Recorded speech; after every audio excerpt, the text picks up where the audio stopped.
We are now located at that moment in time when one ruling state is about to give way to another. That the state of Israel is about to replace the United States as the ruling state in the world.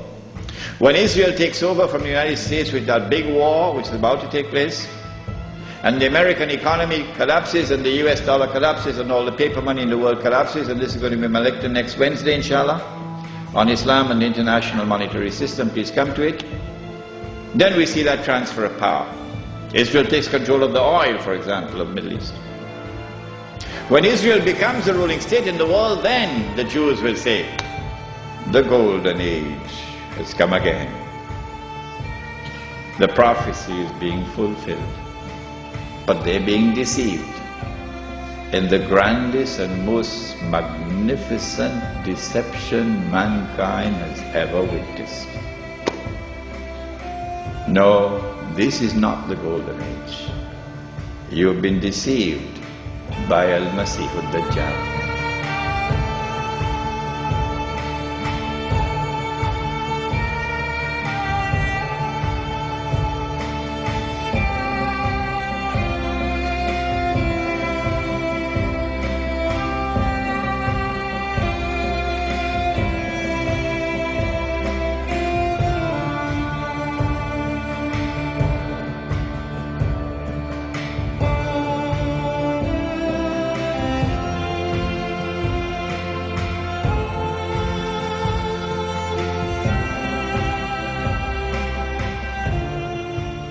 Any of us who studied any history at all knows that's exactly how World War I took place. Then World War II was fomented between the Zionists, between the German nationalists again, and the Brits to bring us in, and in World War II, Israel was to be born. And the Zionists were given power. So since the first two wars came off just exactly as that letter said, and that letter used to hang right in the British Museum Library until 1977 when Baron Rothschild became a director. And as soon as he was on the board of directors, that letter disappeared from the library. Immediately.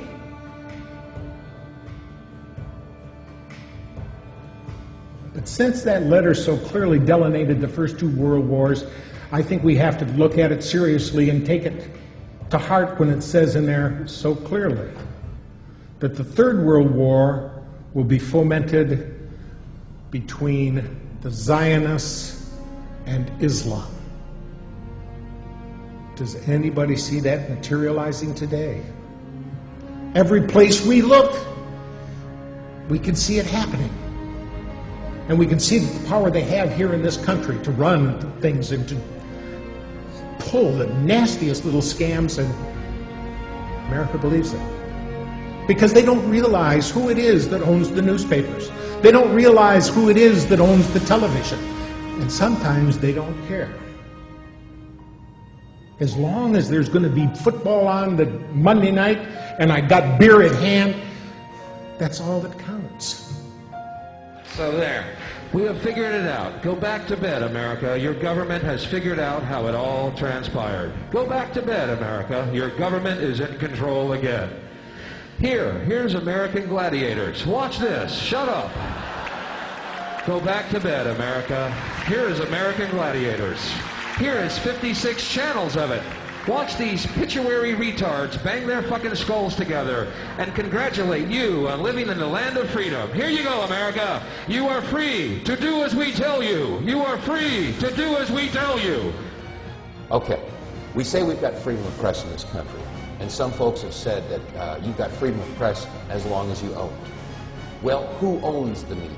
And when I say that, I mean it not literally, but as far as who controls the information that goes out in the media.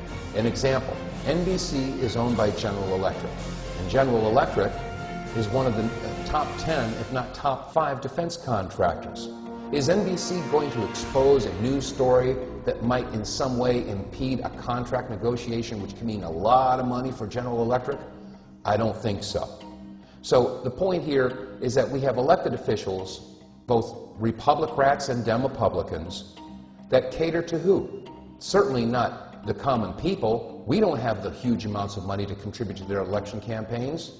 The people that contribute the most amount of money are the corporations. And so that representative or senator is going to do what is going to be in the best interest of those corporations. So if the corporations are controlling and influencing our elected officials, we must also take a look at the mainstream media. Who pays the bulk of the advertising dollars that keep the mainstream network news going? Is the major corporations. So what we have now is we have corporate control of elected officials, corporate control of the media, and this is why some people are now calling it the corporate Borg, because they have assimilated several different areas of our entire society. The corporations control agriculture, technology, manufacturing, industry, education, communication. They control our elected officials. This is not a government of, by, and for the people. It is a government of, by, and for the corporation. And by definition, when business controls government, that is inescapably fascism. And then if the global currency crisis unfolds, then inevitably you get, I guess, an alignment under a global world government, a new global currency, and a new world order. So we may be moving towards that. It's impossible to predict the time when confidence will be lost, but it can come quickly. Resorting to buying other paper currencies will not be of much help. When the dollar crashes, most likely the purchasing power of all currencies, since all currencies hold dollars as a reserve, will go down as well. This means that dollars and other currencies will go into buying consumer items, precious metals, and other physical properties. Consumer prices will soar, as well as interest rates. The central bank will lose control, and the more they inflate, the worse the confidence becomes. The interest rates will respond to these efforts by rising sharply. If the Fed tries to reverse the run on the dollar, interest rates will also soar, and the pain on American citizens will be of such proportion that political chaos will result. Either scenario leads to political and social chaos, the third event, and the most dangerous. With no ability of the federal government to fund its commitments, international or domestic, major changes will occur in our system. The social unrest will elicit cries for government to exert unusual force to head off a complete breakdown of law and order. The ultimate trap will be set for a system of government claiming to protect a free society. If more power and police authority are not given to the federal government, it will be argued that only anarchy will result. If more government policing power is given, it will mean a lethal threat to civil liberties. Already, we have permitted the notion that a single person, the Attorney General or the President, can decide who is an enemy combatant, thus denying that individual the right of habeas corpus, permitting indefinite detentions without charges made. This attitude towards civil liberties has changed significantly since the fear built around 9/11. Yes, I know, declaring one an enemy combatant is reserved only for the radical Muslims engaged in terrorism against the United States. To be reassured by this reasoning is quite dangerous and naive. Logic should not lead us to equate suspects with terrorists and include American citizens, and yet this has already been set by precedent. Under difficult circumstances, our political leaders will not be hesitant to use these powers to maintain order. Tragically, the people may even demand it. We are rapidly moving toward a dangerous time in our history. Society as we know it is vulnerable to political and social unrest. This impending crisis comes as a consequence of our flawed foreign and domestic economic policies, a silly notion about money, ignorance about central banking, and ignoring the onerous power and mischief of out-of-control intelligence agencies. Our unsustainable welfare state and a willingness to sacrifice privacy and civil liberties in an attempt to achieve safety and security from an inept government. Dangerous times indeed. What can be done about it?